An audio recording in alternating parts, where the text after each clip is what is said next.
Wow, that's a lot of wiring behind my car.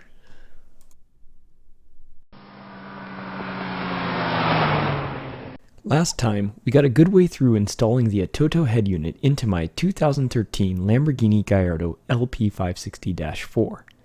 If you haven't watched the first video, I've added a link to the video in this description. As a quick recap, the original head unit was removed from the car,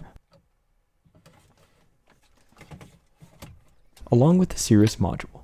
A custom harness to adapt the Atoto to the car was made, and I installed the unit for a test. But there's a lot more issues to solve, so let's dive right in. The first issue that needs to be addressed is connecting the factory radio antenna into the car. The adapter I got off Amazon has two independent Fokker connectors, but the car has a single double Fokker connector, and you can see it is not possible to plug both connectors into the car. To fix the issue, I simply clamped one connector in my bench vise, used my Dremel to grind down the side, and then filed it flat with my metal file. The result isn't beautiful, but it is a perfect fit. The next step is removal of the factory spoiler to get to the camera. I first removed the left side metal cover on the deck lid, which have two T25 torque screws and one 10mm nut. Go figure. I repeated the process for the other side as well. After that, I used the Torx bit to remove the deck lid center cover. And then I loosened the three Torx screws holding the spoiler motor mount to gain access to the motor. While I couldn't get a good angle on it, you can see the picture here of using the Torx bit to manually turn the spoiler motor. This raises it to its extended position, allowing access to the two hidden Torx bolts here. I then removed those bolts and the two nuts underneath the spoiler to free it from the car. Now it is time to pry the third brake light screw covers. I took a small screwdriver and sanded it thinner to use as a pry tool. Carefully insert the tool from the side and pop the cover off. With the covers off, the two Torx screws holding the brake light can be accessed and loosened. Once those are free, the brake light can pull straight out. I then tilted the spoiler back to remove the bottom cover and the camera bracket screws. While not 100% necessary, I was worried about digging the wiring out of the spoiler with the camera still installed. I can now carefully remove the camera assembly, bringing the wiring with it to undo the tape and connectors. With that, the spoiler is removed. I now needed to get the Atoto camera mounted on the factory bracket.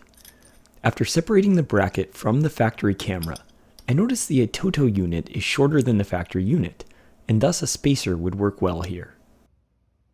After a few hours in Fusion 360 and printing, I came up with this part to get the Atoto camera on the bracket.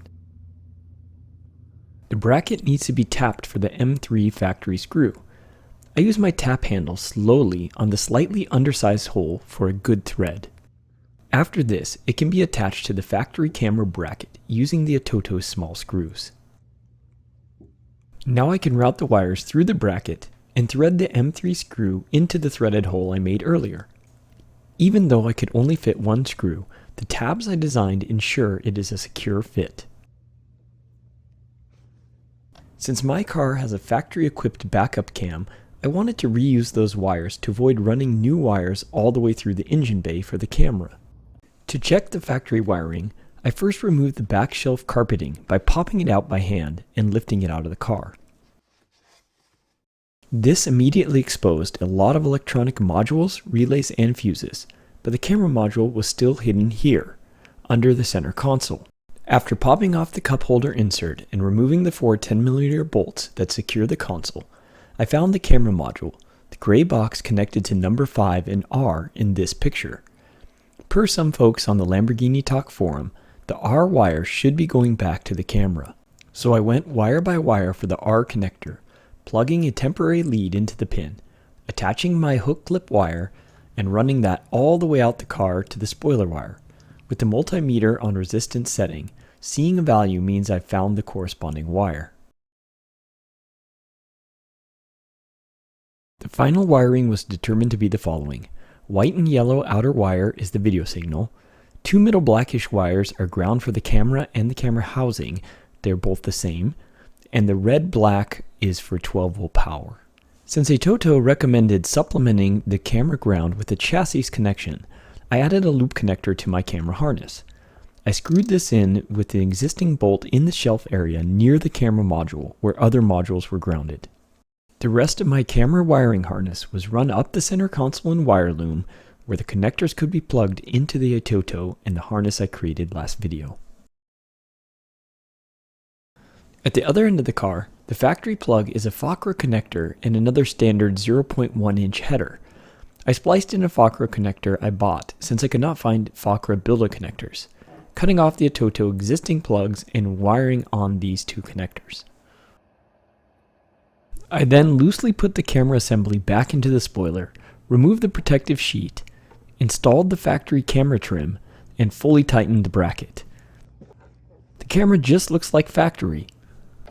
With the spoiler back at the car, I fished the camera wires through, installed heat shrink tube and clipped the connectors, used the heat gun to seal in the second connector, and finally added a huge heat shrink tube to the entire thing to protect it from moisture.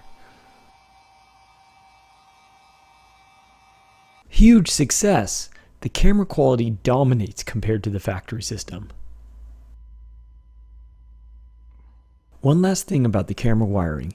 Make sure to leave the number 5 connector plugged into the camera module, as a reverse signal won't alert the head unit to go into reverse without it plugged in.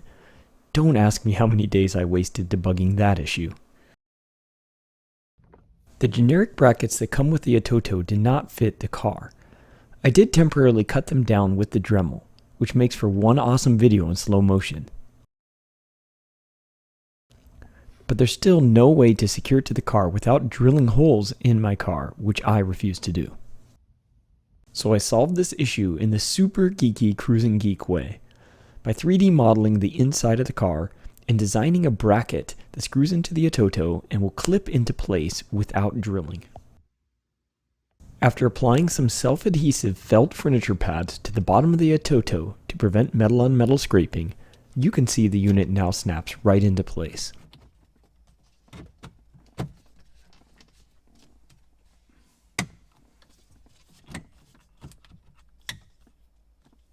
I also took the time to design a faceplate to cover the gap between the Atoto and the factory radio in the same Fusion 360 project.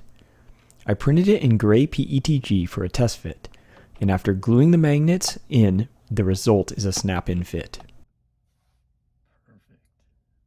After reprinting the frame with black PETG on the high detail setting, it was time to reassemble the car as shown in a quick montage.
So as I'm backing out here in my driveway, you can not only see that the quality of the camera is super clear and it's easy to see where I'm backing out, but also that the Atoto generally looks good, the fit and finish is great, and it looks great in the car.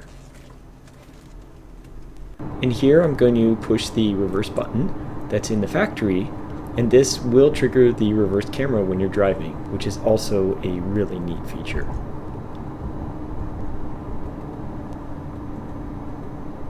While I'm super happy with the Atoto and the install overall, there's still more to come with this project. I want to do something about the vertical lines left by the factory plastic pieces since they don't match the black 3D print. And I also have a fun surprise coming up involving an Arduino microcontroller, so definitely like and subscribe for more content coming your way. Thanks for watching. Godspeed.